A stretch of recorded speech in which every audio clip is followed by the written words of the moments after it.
Hello, everyone, and welcome to another live session with immigrationquestions.com.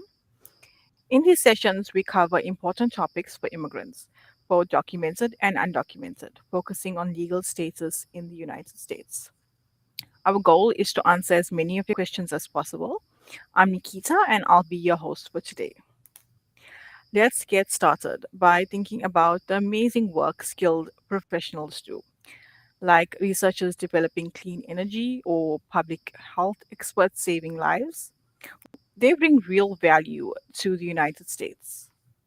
But what happens when they don't have family to sponsor them for their green card? And we're keeping that in mind. Today's topic, how to secure a green card without family sponsorship, spotlight on the EB-2 NIW, explores how this option can help professionals in need of a green card. And speaking of professionals, today we're joined by attorney Andrea Bowers, a seasoned expert in business and immigration law with over 10 years of experience, licensed in both Brazil and the United States. She holds a Master of Law in Business Law from the University of Texas in Austin. As a senior attorney and partner at Andred Law, she helps clients navigate complex immigration process. Fluent in Portuguese, English, and Spanish, she brings a global perspective to today's discussion. Welcome, Attorney Bowers. We're so excited to have you with us today. Thank you, Nikita, for having me. It's an honor and a pleasure to be here answering questions about a green card and maybe opening opportunities for people that thought that the only way or format to obtain a green card was through a family member or through an employment offer. Thank you. So, everyone watching, get ready for an exciting session. Grab your notepads and let's dive in. So, Attorney Bowers, let's start with the basics. What exactly is the EB-2 NIW and how is it different from other green card pathways? Okay, so um, the government of the United States is very protective of its workforce. So, for you to be authorized to work to the United States, traditionally, you need to have a sponsor. You need to have an American company that is willing to petition for either a work permit or a green card on your behalf. The opportunity is in the NIW is that it is an employment based visa. However, if you meet the eligibility criteria of the EB-2, which we can discuss further here, and you have a proposed endeavor that covers what the law determines of being national interest, then you can self petition this green card. So, this is a great opportunity for people with that are entrepreneurs or business people of success, but also for professionals and seasoned professionals to self petitions for the green card, in which way they could just by their skills obtain this benefit without the need of a family member or an offer of employment from an American company. Okay, interesting. So, what kind of individuals typically qualify for a EB-2 NIW? Are we only talking about scientists and researchers? No, not at all. This is a very common misinterpretation of the NIW. You have three main categories. I like to put them on groups of people that are eligible for the NIW. So you do have your researchers, which are people that have a PhD or a master's, either from the United States or a foreign equivalent to a PhD and a master's. You have those professionals that have a bachelor and 5 years of progressive experience in their area of expertise. And then you have the category that is called exceptional abilities, in which the person needs to fulfill three of the legal criterias. And the criterias are to have a certificate or a degree or a diploma from an accredited educational institution. Note here that it doesn't have to be a bachelor. It could just be a certificate. 10 years of experience, to be licensed to to be licensed in the profession, or to belong to a professional organization, to have a salary that indicates that the person is of exceptional ability, or to have letters from peers and government entities that will um, advocate that that person has made significant contribution to their industry. So if you fulfill three of these, um, you could be potentially a candidate for the NIW. So it is not at all limited to researchers. In our practice, we've have approved NIW for the most varied types of professions and walks of life. Okay, with that being said, how about the benefits, Tani Bowers? What would someone or why would someone choose EB-2 NIW over, say, a traditional employment-based green card? Well, it because of the autonomy that it offers the person. In the NIW, you don't need an employer. So let's say you are in your country of origin and you are a candidate and you fulfill one of those three groups of people that can request an NIW. You could potentially just self petition and come to the US once your resident visa is approved, and then you're not dependent on somebody requesting the visa for you, and you're also not obliged to work for a certain institution in order to secure the green card. Okay, so speaking of flexibility, what does the application process look like? Is it more challenging compared to other positions? It is less. The NIW has a degree of subjectivity that is greater than you see in other employment bases, because you have to be eligible. So you need to fulfill one of those three groups, but then you have to present a proposed endeavor that will fulfill what the law determines it is of national interest. And national interest is not code definition. It's established by a case law called Matter of Danassar, in which they establish that something is of national interest if it fulfills a three-pronged test, which is national importance and substantial merit, if the person is well positioned to advance the proposed endeavor, and if on balance it is beneficial for the US to waive the requirements of the labor certification in order to bring this person to the marketplace. Because the definition of national importance specifically is not objectively defined, you have to overcome the hurdle of that subjectivity. But it's an excellent visa if you are well qualified and you have a good proposed endeavor and you don't have an employer to petition for you either a work permit or a green card. Thanks for that, Attorney Bowers. Welcome to our audience. If you're just joining us, we're thrilled to have Attorney Bowers with us today, a respected immigration expert who's contributed greatly to today's topic. This is immigrationquestions.com, a platform that makes immigration easier. Ask your questions in any language and get connected with a verified attorney who can provide legal guidance. You may even get a free confidential consultation.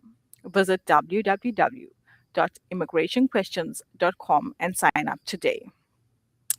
Attorney Bowers, as someone who helps immigrants every day, what are your thoughts on immigrationquestion.com and how it supports the immigrant community? I think it's an amazing avenue, because what it provides is the uh, possibility for an immigrant to be connected with an actual attorney. Um, in different cultures, and I'm Brazilian, so I'm talking specifically about the Brazilian community. Immigration has become viewed to business people as a great business, and with that, you have actors in the market that are not um, licensed attorneys.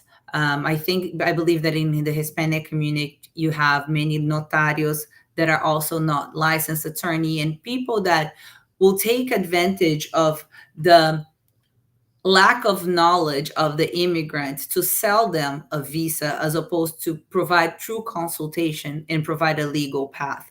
So for immigrants to have an avenue in which they are for certain being connected to a licensed professional, that in itself is invaluable because, as you said, we see immigrants here every day, and sadly, a lot of the cases that we see are people that trusted their future and the dreams in the hands of companies or people that were not licensed professional, and either they are undocumented now or on their own removal proceedings, or they are in a very vulnerable position just because they did not get the proper and correct professional assistance from the get-go.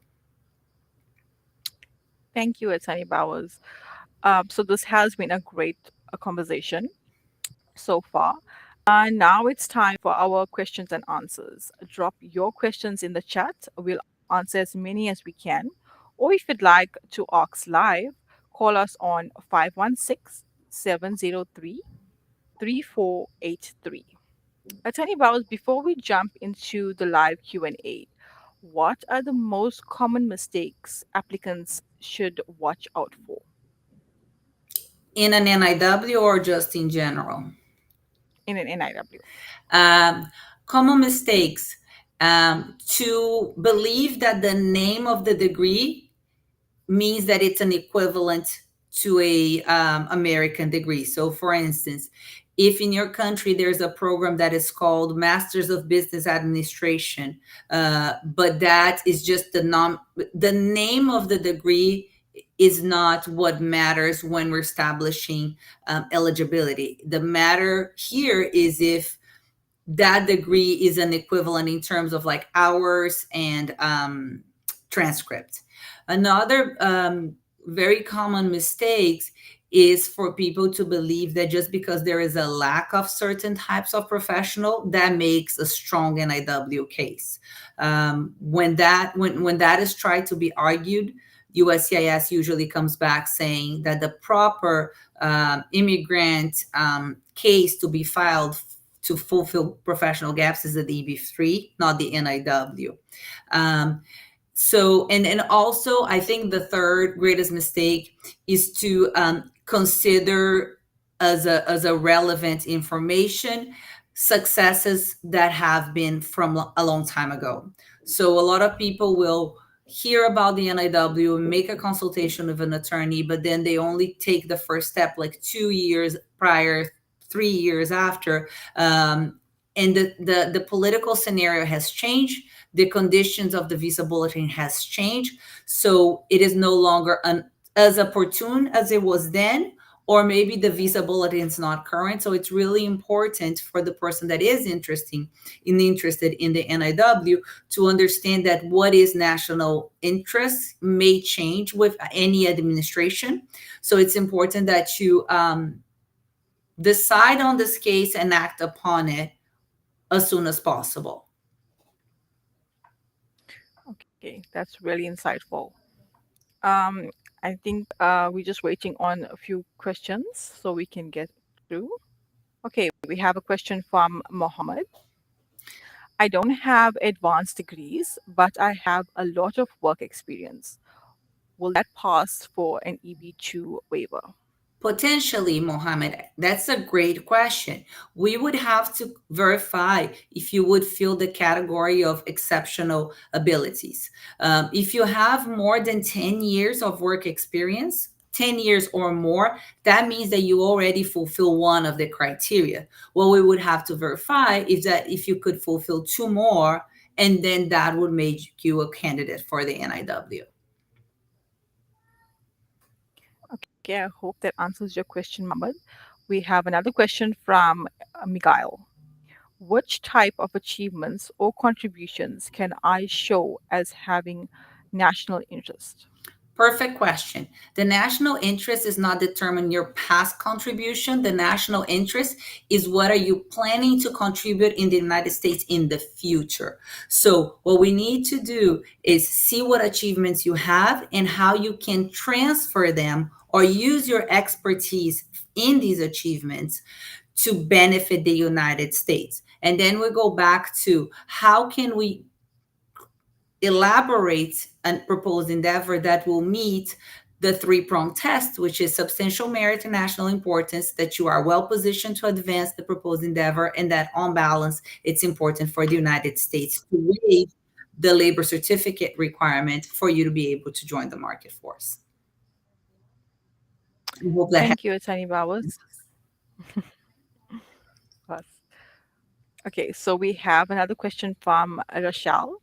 How long will entire EB NIW process take from start to end? Excellent question. The NIW is subject to premium processing, which means that you can pay an additional fee for it to be adjudicated earlier. Normally, the NIW is adjudicated between 8 to 12 months, but if with the premium processing, it's usually 45 days. It's important, and there's a little bit off topic, but I always like to be very thorough when I'm making explanations, to understand that every process that leads to a green card is always actually two, not just one. So the NIW will qualify you for you to be able to request a green card, but the processing time for you to actually have that green card in hand or your resident visa in hand depends on the approval of NIW, but also on the visa bulletin, which is the availability of green card for that category, and that changes depending on which region you're from. Excellent. So we have another question from Kareem Mohammed. Can I include my spouse and children in the NIW application? And do they automatically get green cards if I'm approved? Excellent question. So you can include spouses and children under 21 years old on an NIW petition, but as I explained, whenever you're petitioning a green card in any type of case, okay, family based, humanitarian based, employment based, it's always two. It's always two steps. Sometimes those steps can be done combinedly, and that's why people usually don't realize that it's two steps. Sometimes they are actually separated. So when we're talking about the NIW, I like to call them a qualifying process because it's what's going to qualify you to request the green card. So on the NIW, yes, you will include your spouse and children under 21.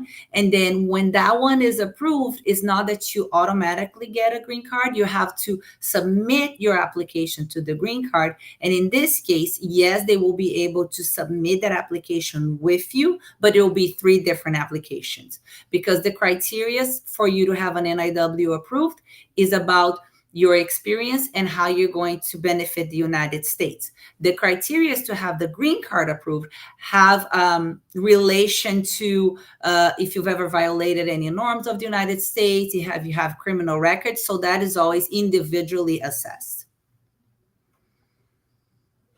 Okay, Attorney Bowers, just to get it clear, so when he is applying for the NIW application with his spouse and children, it's going to be one application. And then when he's doing the green card, it's going to be separate applications for him. Yes. Okay. So we have another question from Kunar. If I apply for EW waiver, what will affect my other visa status? Will it affect my other visa status like H1B or F1? Not at all. It won't. You can have multiple applications simultaneously. If you are on an H1B, I do highly recommend, if you are eligible for an NIW, that you do go that route, because the visa bulletin for the NIW are, the priority dates are much closer than those on the EB-3 category. And then the F1, yes, it does not affect that status. And we actually recommend that you maintain that status until you have your green card in hand. Okay, I hope that answers your question, Kunal. We have another question from Suresh. If my NIW petition is denied, can I appeal the decision or should I start over with a new application? It all depends. You can do both. Appeals, okay, they are more complicated to be approved. and appeals, they can take an undetermined amount of time. So if you are here and you have status, most of the times I would recommend that you reapply, then you appeal. But it also depends on why it was denied. If it was denied or something that is very obvious that it was a mistake, it might be interesting to submit a motion. That's a very it Okay. depends question. Yes, I can hear that. Okay. We do a lot of Um, appeals here at Andrade Law Firm that comes mhm. um, from other offices. We have a very good high rate of approval on them, but they are not easy. So it all depends really on what is the status of the person, and what is how was that denial. Okay. So we'll take care of that. And then we have another question from Martha. If I get EB-2 NIW, do I have to stay in the same field of work to maintain the green card? That's an excellent question. The law on NIW does not stipulate that you have to guarantee execution. What it does is stipulate is that you have to attempt execution of your proposed endeavor. So if by the law, if you try to fulfill your proposed endeavor and for some reason you do not succeed or you decide to change your area completely, it should not be an issue. I do recommend that if you are not, or if something goes wrong with your proposed endeavor, that you try to stay on the same field of expertise, at least until you have your citizenships, until you're naturalized, just as a safe recommendation. Okay. I think that's our questions for today. Oh, we have another one. Cisco, can I get American citizenship through the EB national waiver? Absolutely. You will receive a green card, and after 5 years, you can submit your application for your naturalization. Okay. That's, I think that's it from today. Okay, we have another one. How do I show that waiting the job offer requirements benefits the US more than going through the labor certification process? This question is from Manuel. Okay.